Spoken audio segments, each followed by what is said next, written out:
আজকে তৈরি করে ফেললাম বাচ্চাদের খুব জনপ্রিয় একটি খাবার প্যানকেক।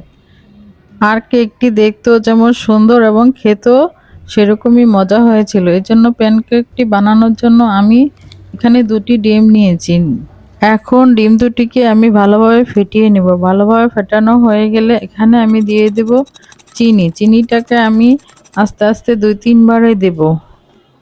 এখানে তারপরে বাকি চিনিগুলোকেও আমি দিয়ে দিব। দিয়ে তারপরে যতক্ষণ পর্যন্ত চিনিটা না গলে ততক্ষণ পর্যন্ত মিশিয়ে নিব। তারপর এখানে আমি দিয়ে দিব 1/4 কাপ তেল।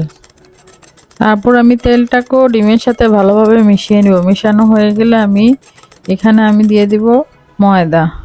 প্রথমে আমি কিছু পরিমাণ ময়দা দিয়েছি, দিয়ে দেখব যে ঠিকমতো হয় কি না। তারপর এগুলোকে আমি ভালোভাবে মিশিয়ে নেব।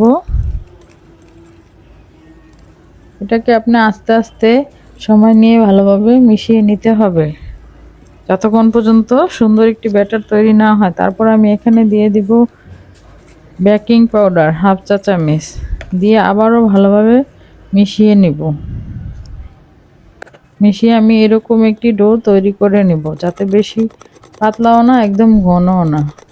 তারপরে চুলায় একটি প্যান বসিয়ে তাতে আমি চুলার আঁচটা মিডিয়ামে রেখে এরকম একটি চামচের সাহায্যে আমি 1 চামচ করে কড়াইতে দিয়ে দিব। কড়াইতে দিয়ে আমি একটি ঢাকনা দিয়ে ঢেকে রাখবো। আর এই প্যানকেকটি আপনার 1 মিনিটের ভিতরেই হয়ে যাবে। তারপর কিছুক্ষণ একটু শক্ত হয়ে আসলে আমি ঢাকনা উঠিয়ে এটিকে উল্টিয়ে দিব।